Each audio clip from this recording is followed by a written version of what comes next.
So we're now recording live on YouTube, and I'm just going to do broadcast, so people should start be able to come in.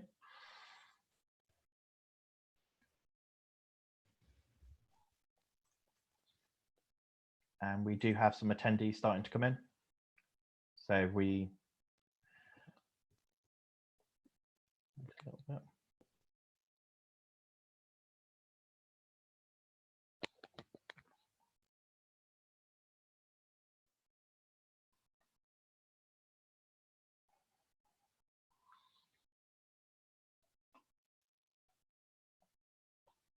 Okay, everyone, we'll just wait a couple more minutes for people to start joining the webinar, and then I'll introduce both our two speakers. I know there's a number of sessions running at the same time at the moment.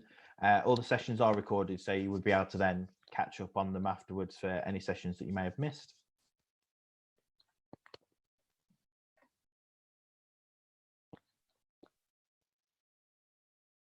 Okay, are you happy for me to start, Quinn and Joe? Yeah, I'll take the nod as a yeah.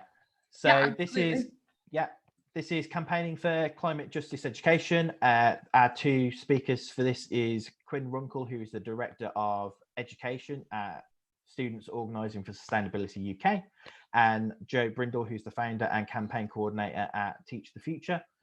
During the talk, feel free to use the Q&A function to ask any questions to both of our speakers. There is a section later on in the slides where they'll be able to answer those questions and then use the chat function for general comments and things, but ideally use the Q&A for the questions because it just helps our panelists keep track of questions that they've answered later on. So I'll hand you now over to Quinn and Joe. Awesome. Thank you so much, Lewis. And hi, everyone. Thank you so much for joining us for this session this afternoon on campaigning for climate justice education. I'm really delighted that Joe is here from Teach Future to tell us a little bit about the Teach Future campaign and his leadership as a student on that campaign. So really the aims for the session today, Lewis has already covered us off introductions and kind of housekeeping. So the overview of the session today, we're really hoping to introduce to you the idea of what climate education is all about, why it's important, what it ought to look like, the demand from students, and how the Teach the Future campaign is really aiming to meet that demand, and then how students' unions can get involved in that. So whether you're staff, elected officers, part-time officers, there's loads of different ways to get engaged in climate justice education more broadly, as well as specifically through the Teach the Future campaign. So we're really delighted all of you have joined us this afternoon for this discussion. So I'm going to hand things over straight away to Joe to set some of the context around the issue and his experience as a student. So Joe, over to you. Hiya, yeah. So I'm Joe. I'm 18, so I just finished year 13. I should have been doing my A-levels over the last few months, but obviously I haven't been. As said, I'm a campaign coordinator at Teach the Future, and I founded the campaign. But I guess I'm going to start by saying a bit about me and my kind of journey of climate education. So like for me, it all really started at the beginning of last year, to begin 2019. I remember watching a documentary about, I think it was drought in Malawi, and it was a really sad documentary. I mean, I learned about the horrifying famine and all these things that were happening because of the drought. And then towards the end of the documentary, the presenter mentioned that this drought was being caused by and worsened by climate change. And I had a really absolutely shocked moment, because I had absolutely no idea that climate change was happening now, let alone causing death and devastation now. And that was just an absolute whoa, absolutely shocked moment for me. And then that kind of shock was quite quickly followed by anger that I just hadn't been taught about that. It seemed like such a basic fact and such an important fact, but something that in then 13 years of education I hadn't been taught. So it became quite apparent to me that something's really wrong, and that kind of really nicely coincided for me with the beginning of the school strikes. And I remember seeing Greta Thunberg's TED talk not long after that, and it all kind of pushed me into action. But I remember at that moment thinking, how is it that I've managed to go through that much education and still in my head, from what I'd learned, it seemed as if climate change was some, long-term distant issue for future generations and didn't really matter to me. And I guess we've been looking at that a bit in Teach the Future, but what is it in our current education system, particularly from my perspective in secondary school and sixth form? And we've kind of discovered that climate change it's only taught a little bit, like really marginal bit in science, and it's really much more about climate than climate change. And the bits that do talk about climate change, it's all theoretical. It's all like the greenhouse effect could happen if CO2 is in the atmosphere and that kind of thing. There's no mention of dates or practicalities or the way that it's going to affect the future of people like me. And particularly, I think, because I was in bottom set science for quite a while, it meant that my teachers kind of didn't really see that as a key thing, because it wasn't one of the key marking criteria, climate change. So instead, it's one of those things they kind of just skipped over very quickly. And that's a real issue there, because even if it isn't really important to my grades, it's really important to my future that I understand the very real risk that climate change poses to it. And then additionally, I didn't take geography at GCSE level. It's only optional. And that's where most of climate change is taught in secondary schools. So that's a real issue there, that it's really pushed aside and siloed to an optional subject. And also I moved between schools a bit, which probably didn't help, because the fact that already it's all down to individual teachers and schools if they want to teach about climate change, basically up until year 9. And then GCSE is a little bit in geography, as I say, and a little bit in science, but up until then, it's pretty much optional for most teachers, particularly in academies and private schools. That's the majority of secondary schools are academies. So it meant that teachers didn't really have to teach about climate change. And whilst I know that in my school, the school I'm in now, there is a teacher who does like to teach about climate change quite a lot.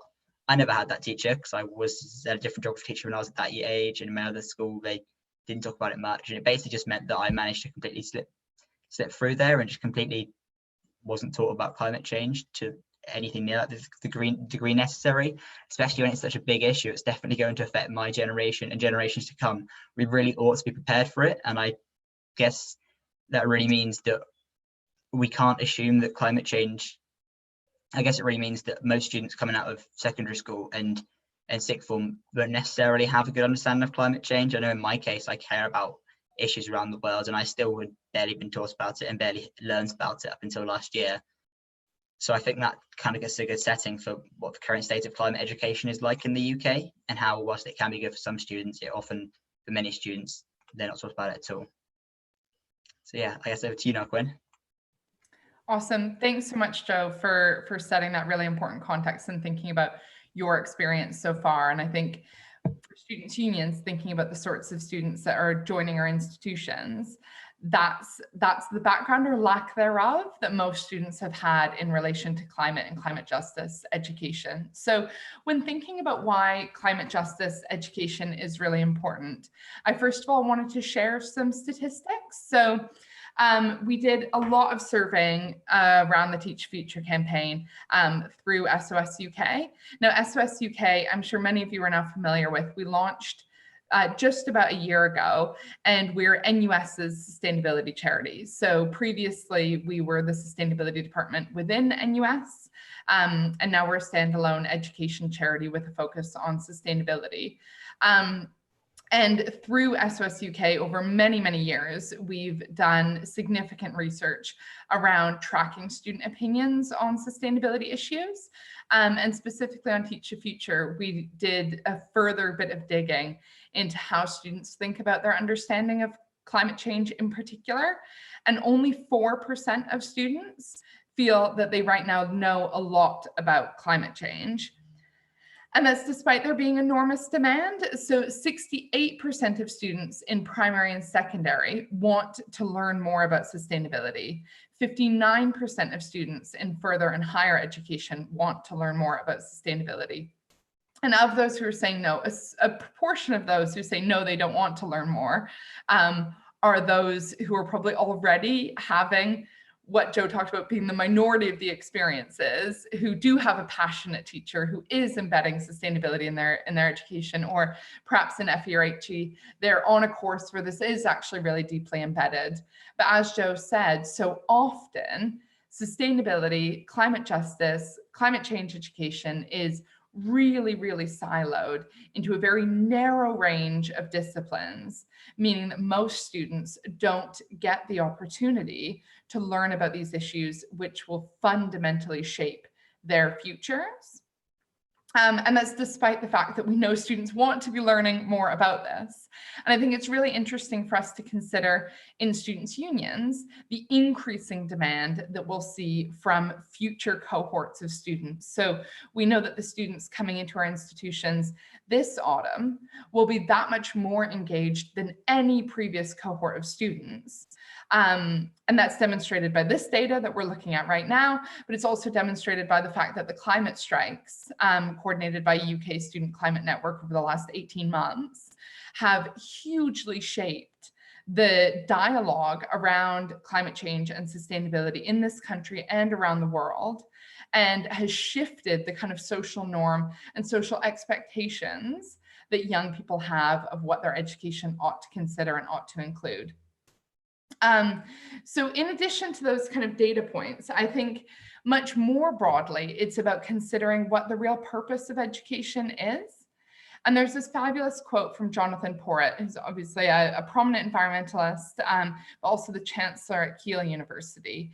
And he talks about preparing students for the work of the world, not just the world of work. And I think this is a fabulous quote that really kind of encaptures the spirit of what it is that we're talking about in Teach the Future, in that so often colleges and universities, due to rankings, due to Ofsted, due to the sort of cultural norms that are being propagated within our education system, that we are pressured to say that education is simply about employment and is about graduate salaries. And it just completely minimizes what education can actually achieve.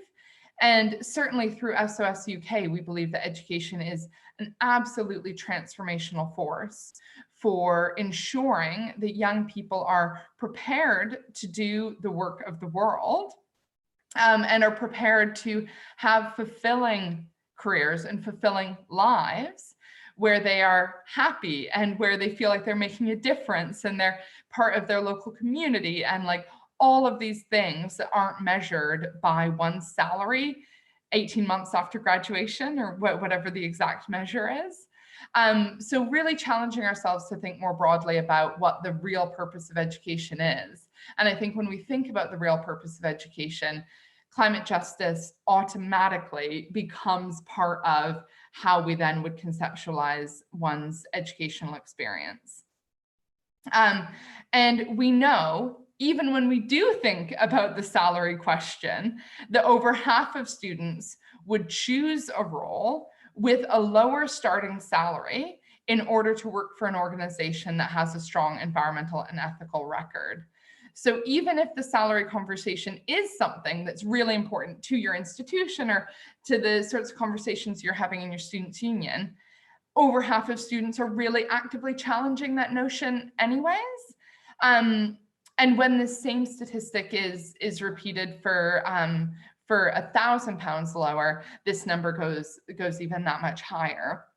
And this isn't to normalize the idea that working in a field or for an organization that has a good environmental and ethical record means that you will automatically be paid less. But rather, I think this sort of statistic really helps us to kind of challenge that overarching narrative. And I guess just to say in terms of these sorts of stats and things, that these are all available on the SOS UK website. And if your union doesn't currently take part in the sustainability skills survey that happens each November, I'd really encourage you to take part in that in the year ahead, because it really helps to then build this database for your own students as well. We promote it through unions, but also through the Totem database. So it really is very representative statistics as well in terms of the sorts of things that students are expecting from their educational experience. So on the whole, when we really think about why climate justice education is important, it's about the fact that it's fundamentally about how we think about education and how we think about the education system. It's about responding to what students want to see from their education. But more than anything, climate change is going to fundamentally affect the lives of every single young person today, right now, as well as in the future. And so actually understanding climate change and understanding the intersectionality of climate change with race, with gender, with disability, helps us then to prepare a generation of leaders who will do a much better job than I think many of us would argue current leaders are doing in the face of the climate crisis. So Joe, I'm going to hand it over back to you now to talk about what Teach Future actually is all about. Yeah, awesome stuff. So Teach the Future is a youth-led campaign. So it's run by a bunch of people like me. Some of them got like 5 young staff members and about 40 young volunteers. Most of them are from secondary schools and sixth forms, but there's a few from universities too. We're all pushing for much greater climate education. So trying to lobby the Department for Education, the government on this. Our kind of key messaging is that we think that sustainability and climate change should be key principles woven throughout all aspects of our education, not just pushed aside to little bits. Every single education provider, whatever level of education, should be teaching students about this. And there should be a much stronger learning pathway for this, so that you kind of build up your education bit by bit from primary all the way to wherever route you take, it's university or college or what. And that way students can get a really sensitive and intelligent understanding of climate change and the social issues which also exist around climate change. It's not just about the science, but it's also about the way it's going to affect people's lives, from agriculture to financing and those kind of things. So yeah, we have 3 asks in England and we have 4 in Scotland, but I'll go with the England ones for this because they're simpler. So the first ask is for a review. So we're asking the Department for Education commission a review into how good current climate education is and whether it's fulfilling the goals it should be. And we think the results are going to be that it's not, and those statistics back us up on that. And hopefully that will lead to some recommendations for the government. But then also we want better teacher training in climate change and climate education. That's for new teachers as they do their PGCs and that kind of thing. But then our third ask is the really big one. If Coin, would you mind going over to the next slide? So that is a new Act of Parliament, which would do basically the chunk of these things that I've mentioned. So it makes sure that every single education provider, once again, as a primary school or as a university, does teach you about climate change and ecological emergency to the right degree for that age and that subject. That teachers and lecturers are retrained to do this, and that funding's put into that, because another statistic that Quinn hasn't mentioned is that 75% of teachers in, I think it's secondary and primary schools, don't feel adequately prepared to teach about climate change. And that's a really damning statistic, particularly when the government's most common defense to our argument is that teachers can teach about climate change if they want to, but clearly they can't if they aren't trained to do that. So we reckon good training should go towards teachers and lecturers so that they can teach about climate change well. We also understand that climate change is and ecological crisis are quite scary and big issues, and we want to make sure it's done in the most sensitive way.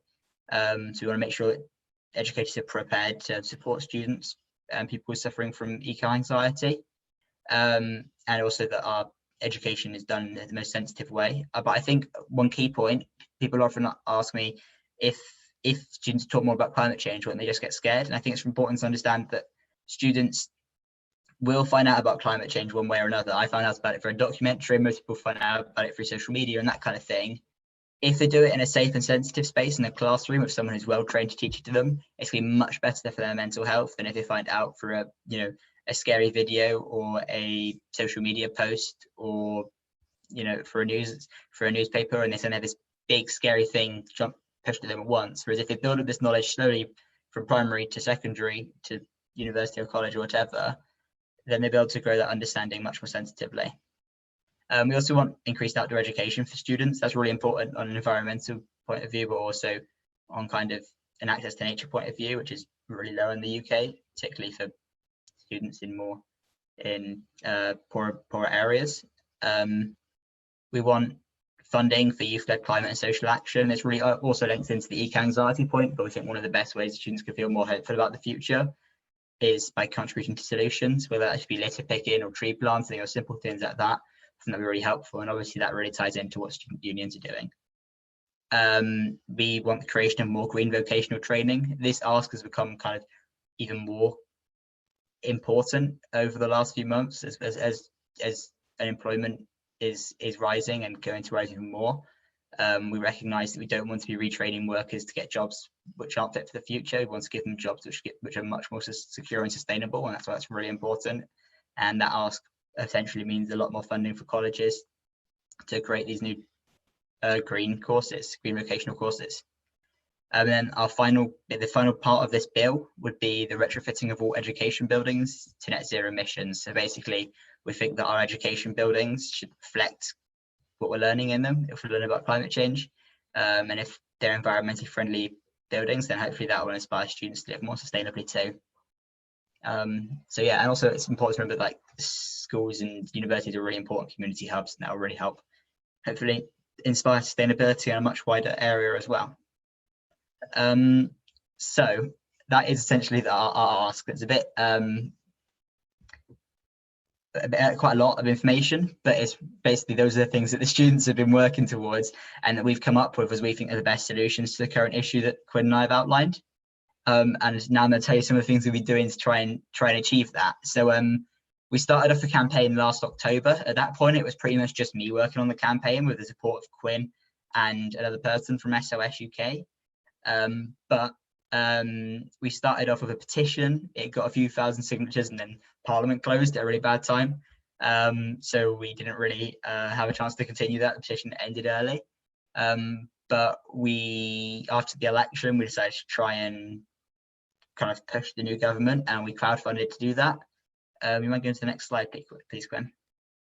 Thanks. So we aimed to get £5,000 crowdfunding, and we got 12,000 or just under 12,000, which was like an amazing boost. And we had loads of encouraging messages from supporters and really built up a volunteer base in those like first couple months, and that was really powerful. And then bringing us into the new year, we decided to use some of that money to write this education bill as an actual draft piece of legislation. So one that we would want the government to implement, and that got us really good press, as you can say. There's my face in the Guardian and an article in BBC as well. But by doing that, we're able to show the government exactly what we want. It means there's no really wiggle room. We've said, look, the students, there's an issue here. We found an issue, and you're telling us there is an issue, but there is. For our statistics to back it up, and here we've given you the perfect solution already written out. All we want you to do is implement it. So that's been really helpful for our campaign, and we decided to take that to Parliament. So we, using this crowdfunding money, hired out a room in Parliament, got the biggest room we could hire out. We had about 30 students in this room, and invited about 80 parliamentarians, so MPs and peers attended, and basically we tried to persuade them on our asks and our bill, and it got us really good parliamentary support from lots of different parties, which is really positive. There's a couple more photos of the parliamentary reception, I think, Quinn. Yeah, so that is some great photos of some of the young people involved. And I think there's another photo of some of the press that came from that, which is really powerful and really helpful. But following on from that, we had a meeting with Gavin Williamson, the Education Secretary, lined up, but unfortunately it got postponed because of the coronavirus crisis that kind of started picking up just after our parliamentary reception. And at the beginning of lockdown, we decided that it's going to be really difficult for us to be pushing for change within the Department for Education with Secretary of State for Education at the time, because obviously he was really busy because schools were having to close and that kind of thing. So instead, we decided to focus on just one specific part of our asks, and that was the retrofitting of education buildings, because we recognised that we were looking at, as we come out of lockdown, a recovery, and we wanted to push that to be a green recovery that invested in education buildings. And we had really good momentum behind that, and was the most recent mini budget the Chancellor announced wasn't that big. School retrofit was a part of that, so we're really happy that we were able to influence that, and it's quite powerful that we have been able to, and we're going to keep that up in autumn for the autumn budget. But as you can see, we had lots of students and environmental education organisations involved in that. So yeah, we also have been and working not return on, to business as oh, sorry, I forgot that was on autoplay. We've also been working on parliamentary support. So here is a clip of a member of the House of Lords speaking in support of our Teach the Future's ask, and our work around green recovery. So I thought that'd be interesting to show you all. usual has happened after the 2008 crash. And we must involve all, and that means starting with education. Just as we need a green recovery for the economy, we need a green recovery for our education. Our young people from an early age need and want to understand resilience and sustainability. As members of the Green Recovery from Education say, there is little point learning how to continue our traditional capitalist systems, as these are, in many cases, the very systems that are causing our planetary crisis. I would also like to therefore ask the government a second question, and that is, what are the conversations that are going on in the Department of Education to consider the proposals that young people themselves have set out through the Teach the Future initiative to review our education system and teacher training so that we're equipped for the climate crisis, and how to invest in net zero facilities. Lord Rowbotham.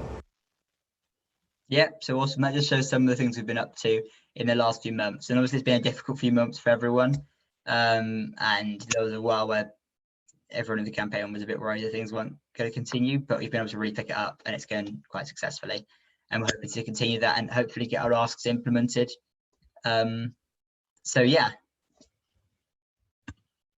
Awesome. So what we thought we would do is take a little bit of a break at this point in our discussion so far, just to open it up for any questions or comments that folks on the line have had. I've just stopped screen sharing for a second, so that way we can actually see who all's here as well.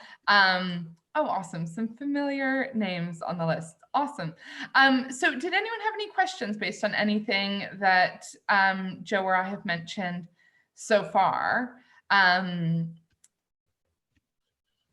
we'd love to hear any questions or comments. And then we've got a couple of prompts for discussion thereafter. But first of all, we just wanted to make sure that everyone had the chance to ask any questions if they had anything.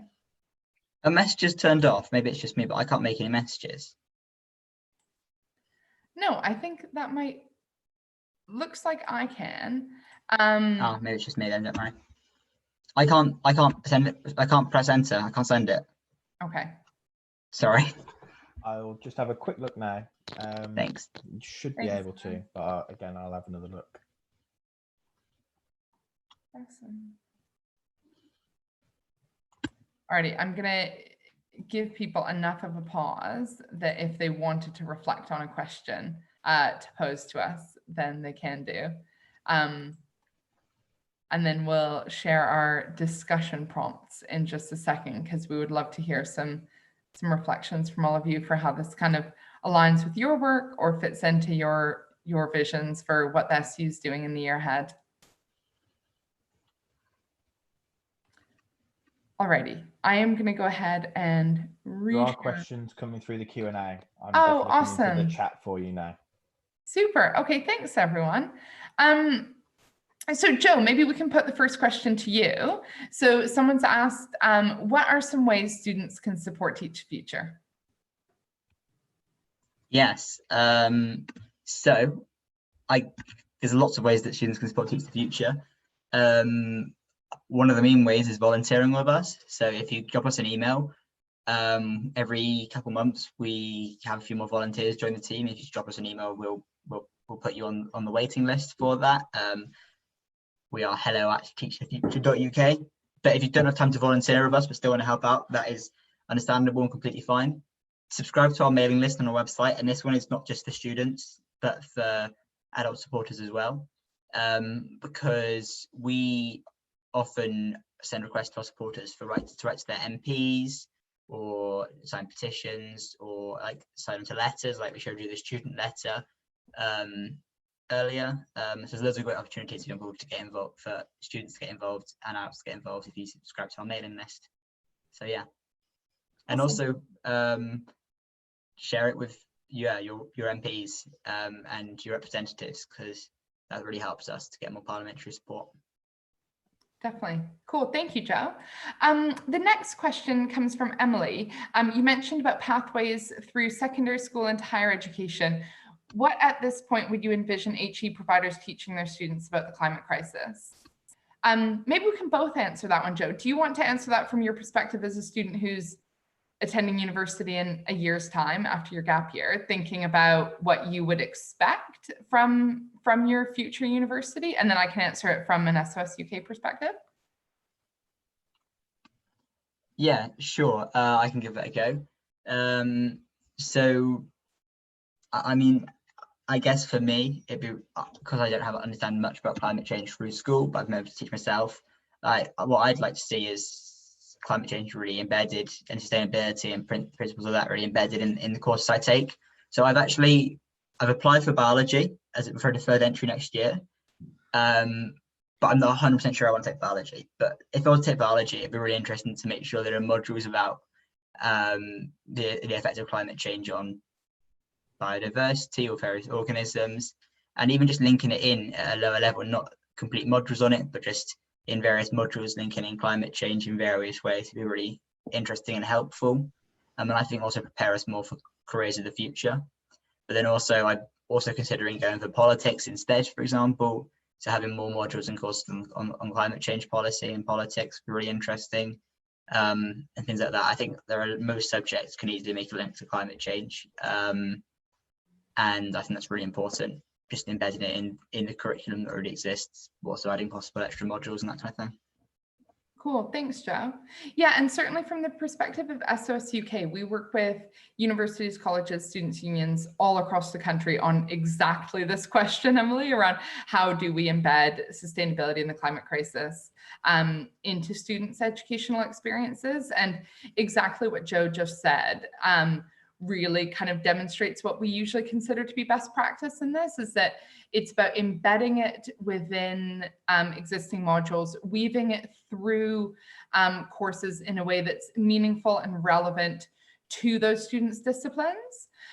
So not taking it as a one-size-fits-all approach and not using, say, one approach across a range of different departments, a range of different faculties, because we know that students learn differently in different programs and want different things out of their education. And so it's really about challenging students and educators to work together to kind of co-create what that curriculum might look like if we wove sustainability principles more deeply through what students are learning.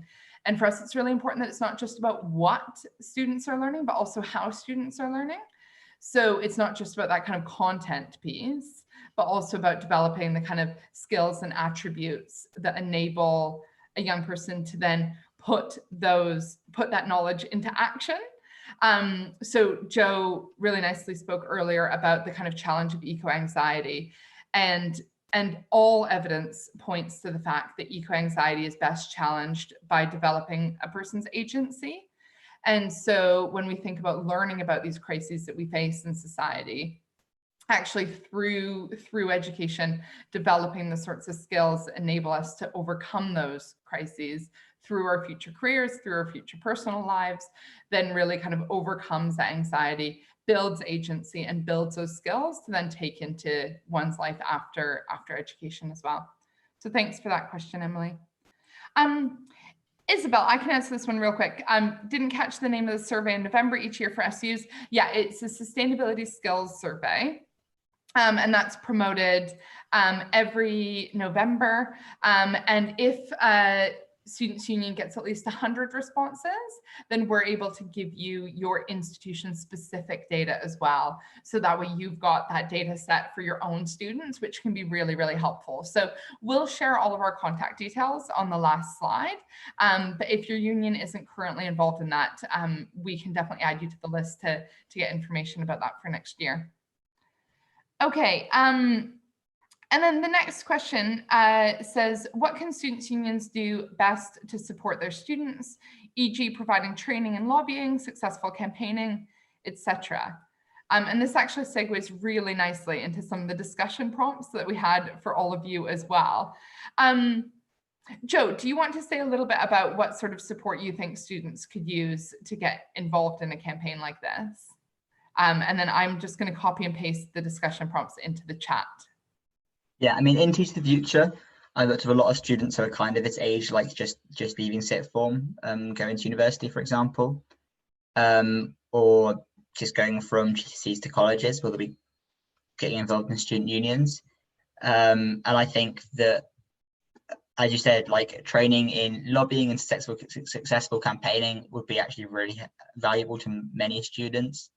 So I think that's really helpful. Actually, that's the main one that comes to mind. But then also, I guess, on climate change specifically, things like any kind of opportunities for social or environmental action in the kind of like university and college community, we, I think, really valued by a lot of students my age and a bit older. Yeah. And I think like I have the great pleasure of working with so many students' unions who are doing just really amazing work in this space already. And I think very often where they start off their journeys is around like looking at which student societies might be doing work in this space and supporting them to develop those sorts of skills Joe's just talked about. Also looking at like existing structures that students' unions have and thinking about how climate justice education can be embedded within those. So the key one I'm thinking about is like course rep structures, or whatever name they fall under for your union, but thinking about those sorts of representative structures that we already have in students' unions and looking at how we can embed sustainability within those. And actually, I'll just give a very quick shout out. Next week, we've got a webinar happening as part of Green Impact Students' Unions, but it's open to everybody, specifically about course reps and how to engage them in sustainability. So again, when we share our contact details on the last page, if you're interested in getting the login details for that, let me know, because it would be great if you're interested in that particular thing, to join us for that webinar next week, because we've got some great students' unions who've done some fabulous work embedding sustainability very deeply within their kind of course rep structures. Lauren, you've asked, what are ways of enabling inclusion, equality, and diversity amongst students and staff in campaigning for education and climate justice? Joe, did you want to talk about a little bit about how we've done that in Teach Future, or do you want me to start off? Do you want to start and I'll add anything if there's anything to add? Yeah, cool. So for us, like the links between all of those things, so inclusion, equality, diversity, and the climate crisis is really crystal clear. We know that the climate crisis has emerged from systems in society that uphold racism and colonialism, and the climate crisis is fundamentally a racist crisis, with Black and minority ethnic folks in the UK and worldwide being the first and the hardest hit by the outcomes of climate change, or the effects of climate change, I should say. And so seeing that intersectionality in the climate crisis, first of all, I think is really important. And that's one of the key things that we want to see come out of Teach the Future, because as Joe talked about, right now, when climate change is covered in the curriculum, it's covered as a science issue, and it's the science of the climate, rather than looking at the intersectional challenges of how the climate crisis is realized in different ways in different communities, and how different folks are really disproportionately impacted by that. And then in terms of how that actually then is embedded within the work of campaigning, we've been and continue to reflect on the racial and gender diversity and age diversity and regional diversity of the students involved in the campaign. In fact, that was the focus of our call just last week, and something that we're really regularly reflecting on with the volunteers. We work very actively to make sure that Teach a Future, like SOS UK, is an anti-racist organization, and that those principles are really built into all of our spaces, because it's really important that we have better representation, particularly from Black and minority ethnic communities, in our sustainability spaces. We did a piece of research about 18 months ago now, into basically the lack of racial diversity in sustainability professions. And this was off the back of a wider research study that found that environmental management, obviously as a subset of all of the possible careers in sustainability, but environmental management specifically is the second least racially diverse profession in the UK, second only to farming. Obviously, farming has the inheritance sort of factor in it. But yeah, so environmental management being a predominantly white profession. And we just know that that's not good enough. And it's been a challenge that we've been looking at within SOS UK and historically within our work for many, many years, really reflecting on and trying to act on how we can bring more racial diversity into our staff team, into the sorts of students who get involved in our campaigns. And quite interestingly, that gap between engagement in these activities as students and seeing it as part of one's professional pathway is where we have that drop off. So very often we have good racial diversity in like volunteering spaces and campaigning spaces. But then when we look at the kind of professional pathways, that's when, as a profession, sustainability becomes a very, very white space. So that's something that we are looking at and trying to really tackle head on in SOS UK. One of our 3 key work streams is looking at how we can make sustainability a more diverse and inclusive space. Lauren, I hope that answers your question. Joe, did you have anything to add from your perspective? I don't think so, no. I think it's just important to remember when you're doing campaigning for education or for climate justice things that some people will come from a background of very little understanding on either education systems or climate change. As we said, the education around climate change really varies. So it's really important to make sure that everything you're doing is inclusive in the way you're talking about it, and you're making sure there's opportunities for everyone to learn what everyone else in the group knows about these issues as well. But yeah, for sure. Cool. So I'm just going to share my screen again then, and then we have some questions to put to you. Bear with me for 1 second. There we go. So 2 key questions that really we would appreciate your reflections on. So one is, what could your students' union do to support Teach the Future? And actually, we've already talked about that a little bit. And how could your students' union engage students and the institution in climate justice education? And maybe if there are things that you're already doing, that would be really interesting to hear about. And then similarly, if there are things maybe on the horizon for you for the year ahead, that would be really good to hear as well. And certainly from like Teach Future and SOS UK, really keen to support students' unions who are engaged in this work. So I think if folks can raise their hands, is that right? So if folks wanted to raise their hand, if anyone wanted to share, that would be really great to hear. or just put it in the chat. Or if not, yeah, just pop it in the chat.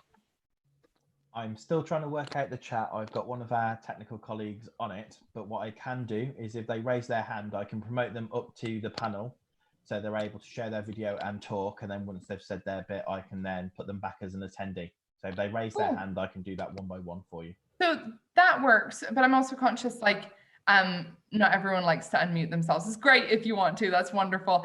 But you could also just put it in the Q&A and then we can read out your comment as well. That's fine. Does anyone have reflections on this? I know we would really, really welcome any thoughts on how we could be doing more work with SUs in this space.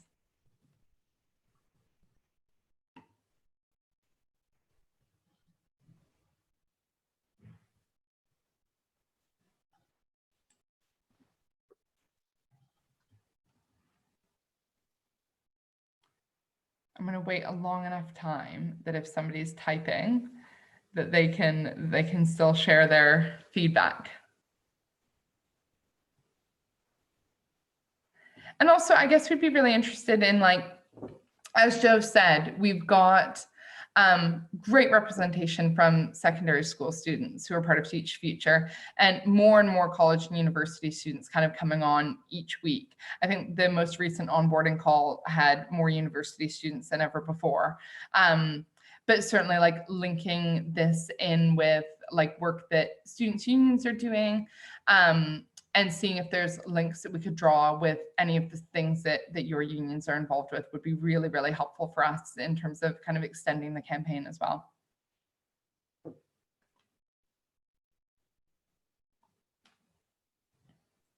Quinn, on the Q&A, I've enabled it so everyone, if they submit a comment, will be able to see any questions that are raised. They're able to upvote them and also comment on them themselves as well. Awesome, Lewis. Thank you. That's perfect. So yeah, if folks just want to use the Q&A function in lieu of the chat box, that'll work. And actually, just to get people typing, it would also be really interesting just to know which unions are represented on this call. I recognize some of the names, but not everybody. So maybe if folks could just say which union they're from and what, if any, work they're doing so far in this area in the Q&A, that would be awesome to hear. Even just the name of your union. Low barrier.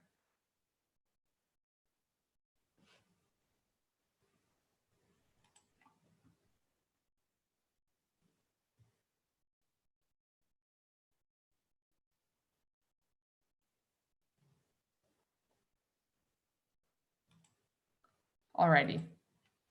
If we don't have folks wanting to share, that is absolutely fine. So what I might just do then is, oh, lovely.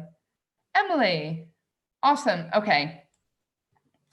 So I'm going to start reading some of this out. Emily, so at ARU, we're looking into having sustainability heroes, staff and students who have had sustainability training and can act as advocates digitally, physically, and encourage their peers and colleagues. Also, we're planning on setting up teaching sessions from our own students in local schools and colleges and hosting some discussions and FETs on how we as a wider community can develop climate change education.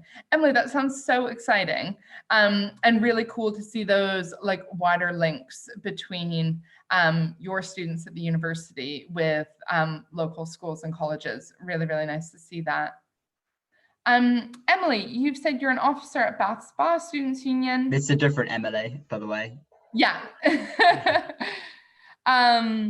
And we've just introduced the role of sustainability rep and have a current student in the role. Working with the student could be really good for the future. Yeah, absolutely. And like really, really exciting that you guys have introduced a sustainability rep, because that's super positive to see, and certainly supporting them and getting them involved in this sort of a campaign would be fabulous. Lucas, you represent Birkbeck Students Union as the Environment Ethics Officer. Awesome. And starting your term this year. Very exciting. So in September, we will enroll someone. Oh, sorry, Lucas, you said I am about to put a focus on sustainability education at the college, still looking to learning more possibilities.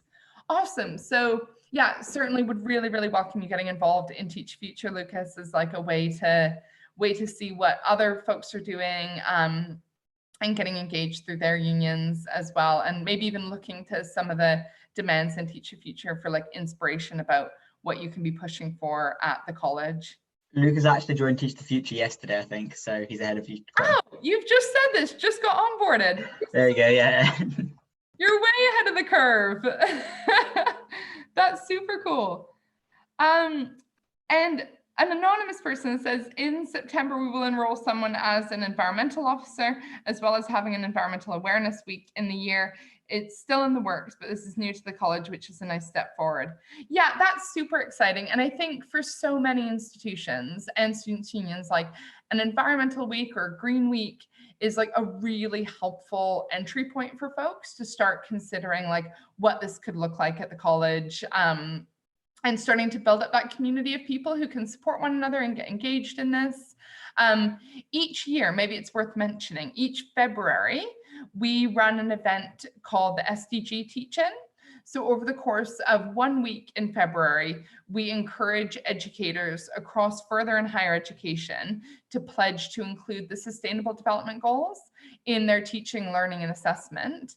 And really the purpose of that campaign is to enable students to open up a bit of a discussion with their lecturers or with their course leaders to think about how the Sustainable Development Goals link to what they're learning.